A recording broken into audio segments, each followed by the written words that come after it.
everybody. Today is probably one of my most favorite days of the entire month, and that is our special Canadian edition with the wondrous and unbelievable movie mogulus, and that is Heidi McKillop. And Heidi, we're going to talk about your new video and new movie. It is cinematography wonderful, as we would say in Texas. And man, you did a great job. Welcome, Heidi. Thank you so much. I'm so happy you liked it. Oh, it is fabulous. In fact, I've already stolen it and sold commercials. I cut it up, sold it. So you did some great stuff there. That's great. And then we also have Terry, and Terry is the grumpiness out of this group. And Terry, Beauty and the Beast. That's what you got today. Do what? Beauty and the Beast. That's what you got today. Oh, you bet. And I'm Dopey out of the, Heidi's Sleeping Beauty. You're Grumpy, and I'm Dopey. Okay. So Terry wrote the book, The End of Fossil Fuel Insanity. And I have to tell all of our listeners last time, I said, oh, by the way, I got a signed copy from Terry. And Terry signed it. Oh, you are the best podcast host in the industry. Grumpy Terry Edom.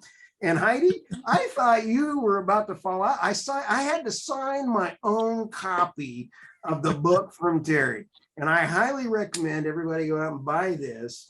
But you got to sign your own copy because he's too grumpy to even try to do anything with it. Well, my copy signed. I don't know what you're talking about. Maybe you just need to sign with Terry. I must have been really drunk at a drunk signing or something because I don't remember that. But he just needs some patio beers before the winter hits. We still got to do that, guys. I got to get up there and we have to make fun of all of the people that are walking by, throw stuff at them, want them to talk about everything. But let's go ahead and start. We got two sections of this. We want to get Heidi's movie covered as well, but we also want to stir Grumpy up. Terry, we got to get you all fired up about some of the politics and other things that have been going on. You are nice and calm. You got your nice cup of coffee. You're totally on calm. The road, and we're gonna. I'll tell you why I'm calm after. Yeah. Yeah, we're gonna lob a horrible question over to you. What's working you up on the Canada politics going on up there? Well, Heidi can talk about politics first because that'll work me up for sure. Yeah. Yeah, that's true. I mean, it gets me worked up. So there's always something going on, that's for sure. But as you said, like my new movie I just released, it's on the reclamation liabilities. So how to address the liability problem in Alberta, which is close to a estimated $70 billion problem. And right now it's really fascinating because a lot of policies that have been put through, they're either making small companies, small producers go bankrupt, which in turn affect the service sector, which in turn affect, restaurants and, our climate and everything like that. But one of my biggest concerns really is that when they go bankrupt, these liabilities go into the OWA, which is the Orphan Well Association, and it basically just lives there. So they don't really know how to solve this problem. So what this new program that we're proposing and lobbying the government right now is that it works as a royalty incentive program. So just like our oil sands programs are up here, royalty incentive, they go up to the higher royalties once they accumulate a little bit more revenue. And that's exactly what we want to see for the liability problem addressed, because we want these wells to be cleaned up that were, born in the 60s and 70s that made Canada and put Alberta on the map and gave us all the wealth and prosperity that is our legacy. But yet we have to honor that because the reclamation and the standards of environment were very different in the 60s and 70s. And now the burden onto these small producers that have been passed down from one sale to the next, and not to call out certain oil and gas companies, but the bigger hitters in Canada package them up with their liabilities along with good producing assets, and then they let it go through. And that really is a concern, because that makes these smaller guys that employ a lot of people in, downtown Calgary and all across Alberta, they're the primary employers, versus the big heavy hitters. So it's really fascinating. We want to be able to work together as an industry and come together with a solution and make a change. I thought it was really fascinating on some of these. Not only do you do some Terryisms or grumpyisms and point out the problem, you come up with solutions in this video. And one of the wells was drilled by Shell, I believe it was 1960, I have to look at my 1953. And then it was bought by some foreign group. I imagine it was out of Europe or something. And they didn't do anything to fix it. And then, so here's this poor farmer sitting there. Well, it was actually from China. It's owned now by China. And that's exactly it. I mean, how are we going to keep as Canadians these foreign companies accountable for cleaning up these well sites? And that particular flare pit was about $1 million, estimated $1 million deemed liability. So that's a lot to ask any company, but certainly a foreign company. We're not going to see that touched in Canada. Like, why would they bother even trying? Because it's not in their backyard. Whereas who I'm really focused though on is the small Canadian producers. So there's a ton of them, like Battle River in particular. They're a big proponent of this whole program and they've helped me out a lot. And there's a lot of smaller companies like that. And we really, really need to, again, listen to the CEOs that are running these small organizations and really listening to the problems on their books and how do they make a little bit of money and also fix a problem at the same time. And there are ways to whittle it into shape. Like the R-Star is one excellent program, and there's other ways too. There's the government put in something called the area-based closure program a few years ago, where there's kind of a pooling of resources and brain power for a certain area, and you tackle an area at a time, and that has a lot of benefits because then there's some cross-pollination of ideas, and it really drives costs down. So if a little company goes into an area and they have 8 wells to abandon and they have to go up the learning curve and do it all themselves, then it's hideously expensive. It might cost them $50,000 a well. If they become part of a program that's abandoning 2,000 wells in the same area, they can push the cost down dramatically. So there are ways to get there. It's a huge problem. Like Heidi said, there are ways to get there. I think part of the problem is that the industry has to be alive to be able to fix these things. And like both of you have mentioned, some of these problems were created 50 years ago when there were different environmental standards, and we have to fix everything to today's standards. So that's not easy for anybody. There's a creosote spill in downtown Calgary from 100 years ago that they don't know how to fix yet on the banks of the river. And they just built a berm around it. They have no idea how to fix it. So it's not just the oil and gas industry that can have these issues. It's huge, and it's visible for the oil and gas industry. But if we can put programs in place like R-Star, then we can make great strides. So I love that R-Star because it gave tax incentives to the groups to say, hey, by the way, this is a community, if I got it right, community, let's get this thing fixed and get the money to the folks to make it available, to make this thing ESG, make it ready to go, clean it up. We know that Canada is one of the single best regulatory countries for ESG on anything. I mean, we have all talked about how great ESG and how the oil companies in Canada have taken advantage of that. Let's take it to the next Canadians, step. We don't even know that, which is so interesting. As Canadians, that is not a well-known fact that we literally are leaders. And that's really a fascinating concept for me, because what I'm trying to do is more on a local level. Like, I want to go after more municipal. I want to go more after provincial. The feds they're pretty lost in my mind. The federal government doesn't really have that much desire or I guess what the word is for it, but sense they're of not what's interested. going on. They're not really interested in us anymore, and that's fine. But we can Did fix you our say own stupidity, Terry? Was that stupidity? Well, it's more cleverness. Like last year when the Right. oil and gas industry was in dire straits, the price of oil went negative, as you recall, and natural gas was close behind. So the industry was in dire straits, and so our federal government did give some help to the industry. They gave like $1 billion to help with well reclamations, but that was purely political on their part. I mean, it was great. It did help abandon some wells, but it didn't help the industry survive. The industry needed to survive through that period of low commodity prices. And by giving them some money to fix something which isn't a pressing need for survival, it was pure political theater. And now they can claim to have helped solve the problem. So, but that's the kind of people we deal with. So And some of those There- people though didn't even, it was mostly the bigger oil and gas companies that benefited from that Yeah. subsidy. And that's another problem, is not only politically, geopolitically, we have this problem because now everyone from East Coast and Central Canada that really doesn't want to see subsidies to the Alberta oil and gas energy industry, they said, oh, well, we gave you $1 billion, you should have fixed the problem. Not realizing, again, this is not just about like CNRL and Cenovus and Shell and these great companies. It's not to say like slander them for doing business out here, but they can't be the only ones benefiting from these policies. And that's really what irritates me the most, is like, we got to really start thinking on a small business level and start really empowering the people that are taking the greatest risks, that have these biggest liabilities, that aren't seeing the money trickle through because they're not being heard in this kind of global conversation. You know what, I want to also hear your opinion on the world energy crisis. We know Europe's power is going through the roof, and we all know we need to go to renewables, but we got to have a good plan to get there. And that good plan involves oil, gas, energy, nuclear.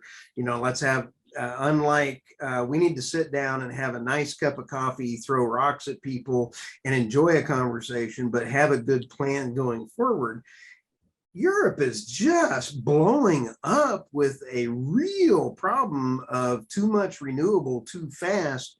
And now the geopolitical problem with Putin over there licking his chops, he's now got control over Europe. How do you think all that mess is going to impact Canada? Well, that's what we fight so hard for. I know for Terry and I, that's definitely that's my major concern. And I've been really, really focusing on, educating Canadians on conflict oil and understanding, again, our human rights standards and foreign ownership of our resources. And this is not just oil and gas. This is agriculture. This is our beef cattle industry. This is potash. And again, these are really major concerns that our politicians are just not having the leadership for, and all politicians. I mean, there's not very many bureaucrats that I have met in the last few years that I'm like, you get it. You understand that this is really about your community and your people. And then from there, once you accumulate that wealth and you reinsert that into social service programs, you have more money to spend on international aid and you have more to give back. And I'm not saying that that's, we just want to be like Saudi Arabia and make these beautiful houses and, live in mansions. But really, I don't think Canadians are really like that. I don't think they want that. I don't think it's our value sense. And, it's kind of like that. How do you get to that utopian standpoint where we do have that potential to really draw on that revenue? And yet our politicians just decide that they want to give it all over to globalization and foreign ownership. But that's the European energy crunch is as odd as it might sound. That's why I'm so calm. But they're going to hell hand over fist. But it's finally the kind of catalyst that the world needed to listen to people like myself and Heidi and a bunch of others that have been saying this for years, probably yourself. It's like, you can't do this. You can't transition this fast. It doesn't work. And every time you would say that in public, you get shot down. You get censored on Facebook. You get censored on Twitter. You're a climate change denier. And there's nothing to do with it. You can't do it that fast. I don't care what you want to happen. It's not going to happen, and nobody would believe us. And now here's the proof. I debate this with Europeans sometimes, and they're like, well, we have to do this, so it's going to happen. And if wishes were horses, beggars would ride. That's the old saying, right? So I don't care what you want. It's not going to happen. So now politicians are finally starting to listen, I think. Some of them still aren't. They're saying this. Some in Europe are saying this just proves that we need a quicker energy transition. It's like, well, go ahead, build some more wind farms, and then the problem gets worse next time. I can't help you anymore. I think advocates have said all we can for years, and now there's a catastrophe on your doorstep, and you can choose to deal with it or not. So it's up to you. Let me ask this as well, because there's only been three other commodity booms. And commodity booms happen when you have high inflation and you have shortages and hyperinflation kicks in and all this, and the rich get richer and the poor get poorer. And so there's only been three others. And we've got the data showing we are now entering our fourth, and all of our energy issues are going to just really exacerbate this bad dog. And it got started by everybody printing money to get out of COVID and then fund all the renewables and writing checks that the countries couldn't cash. So do you guys think we're in the beginning of a real energy price boom as part of the commodity? I mean, WTI is $80 today or almost. Yeah. Well, I'll jump in first here. I think we are, and I think it is different this time. And this what makes this one so scary, is that every other instance when we've had a commodity price boom, it's been met with a supply response, because there's an incentive to go out and drill more wells or develop new fields or whatever. On a global basis, that's what happens. This time, we're not being allowed to do that. The supply response isn't there because of divest fossil fuels or whatever. I just saw in the news today, Shell is trying to develop a natural gas field off the coast of the UK, and the UK government denied them permission to develop the gas field. It's like, you have lost your minds, every one of you. You're running out of gas. Like you say, it's in crisis mode. Their food supply is shutting down. Literally, they can't make ammonia. They can't make fertilizer. They can't. They can't get CO2 to store food to keep it cold. Everything, exactly. Yeah. Yeah. Well, I didn't realize this till I was researching for that last blog. Greenhouses in the Netherlands produce almost $11 billion US of food for export, and they're shutting down because they can't. The fuel price is too high. So, and you won't develop a gas field right in your doorstep. So, yeah. That's what's different about this boom, and that's what makes it. This could be a real crisis for humanity. So, do you wonder though? I was thinking about this the other day, and my biggest question is too for like Western developed countries, and we're definitely, our standard of living is very different than developing countries that are still going through the process.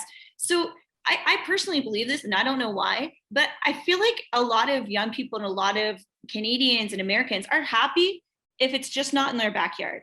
It's fine if it's in Russia and they destroy the environment. It's okay if China has coal plants and they have human rights violations for how to develop our clothes, and like the CO2 emissions off of it alone are ridiculous to supply the fashion industry. I mean, these are really important questions, because I really feel like people just don't really give a shit.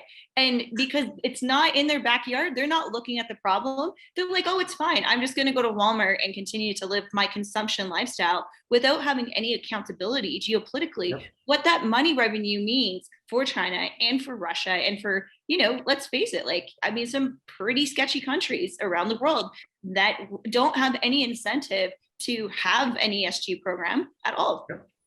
Oh, she's grumpy, hey Stu. Oh yeah, I'm grumpy today. go, Heidi, go. I love it. This is cool. Terry, you had that a couple, was it 2 months ago? We had goodbye, Terry. Yeah, sorry, right back. Are you in a tornado, Terry? Hello. I don't know what happened. My phone just decided that it was going to shut off the camera. So, well, we started talking about technology, and you're not going to have technology. I mean, iPhones don't grow on trees. You got to have oil to get them. But Terry, we talked, I think it was 2 months ago on one of our episodes, about your conversations with folks in Africa and all of that. That is going to play right on into this. And I'm going to just speak negatively against Americans.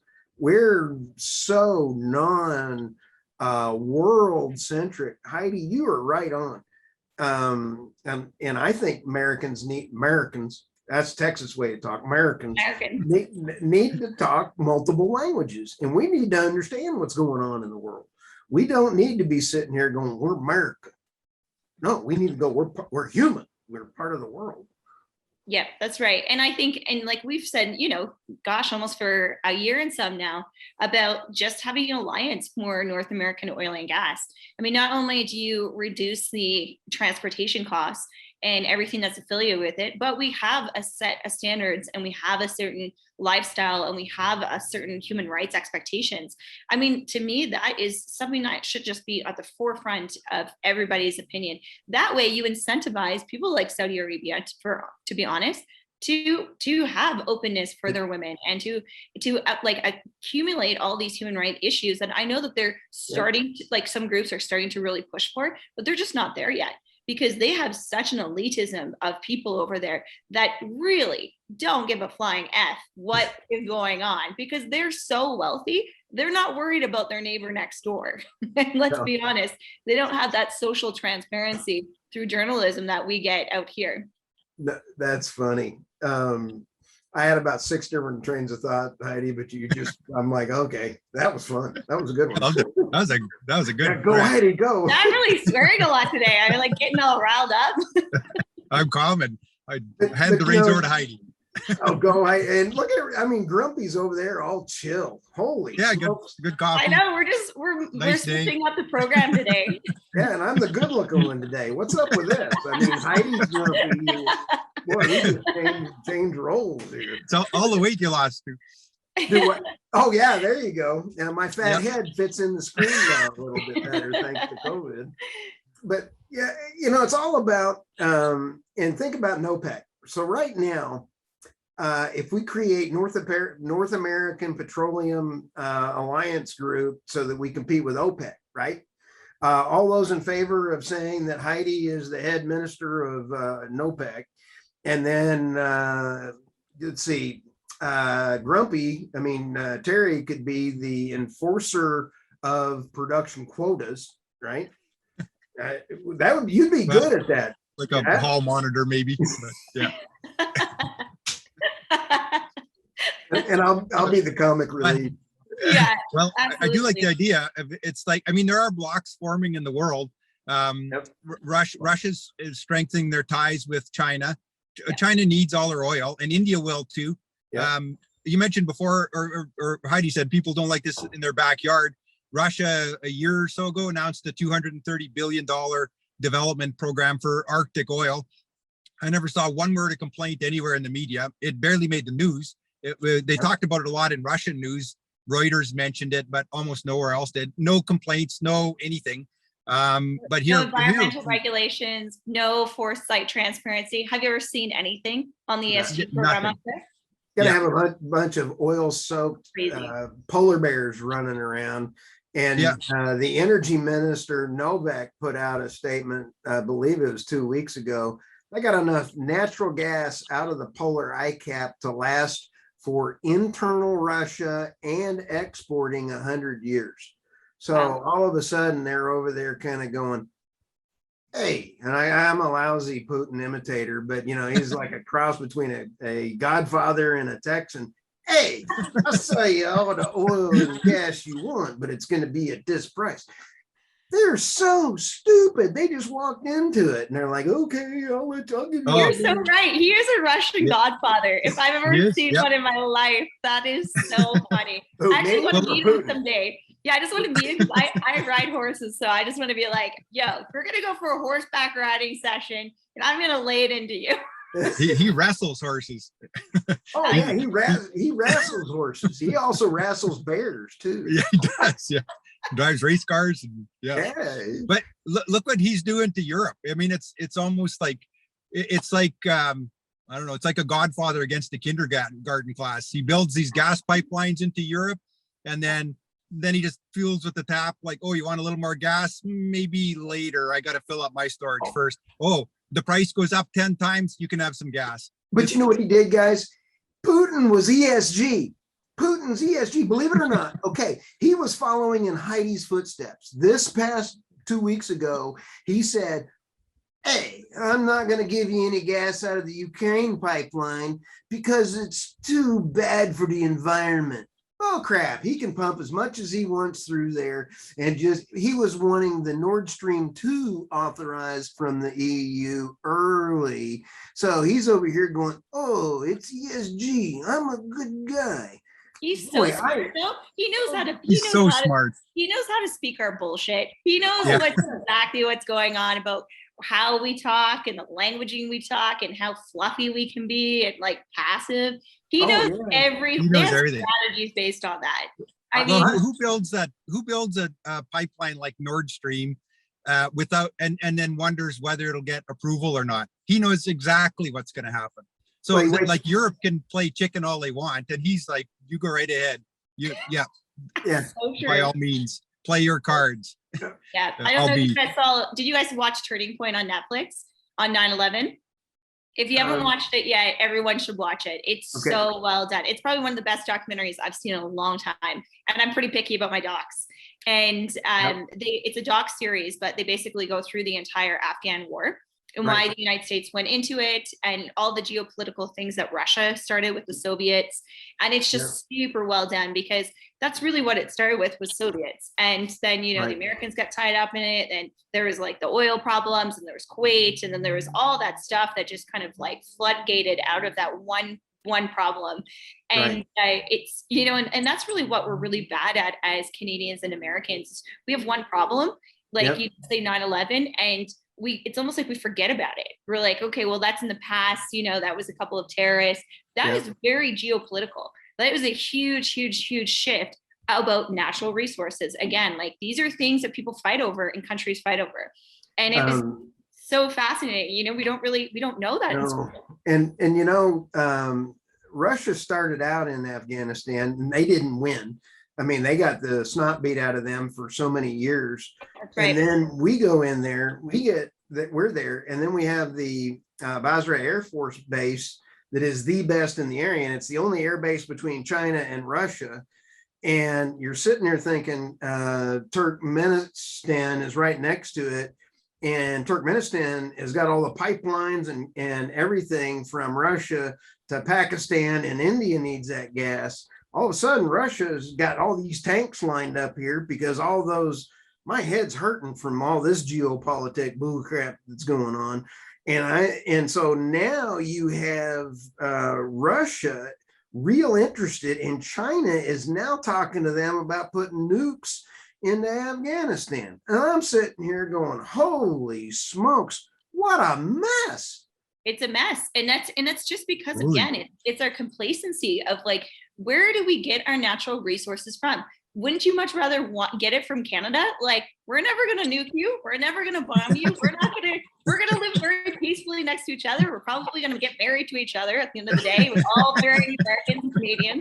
Like, I'm so confused why that is not a priority for the president and the prime minister. I'm flabbergasted by the lack of relationship that is happening between our countries.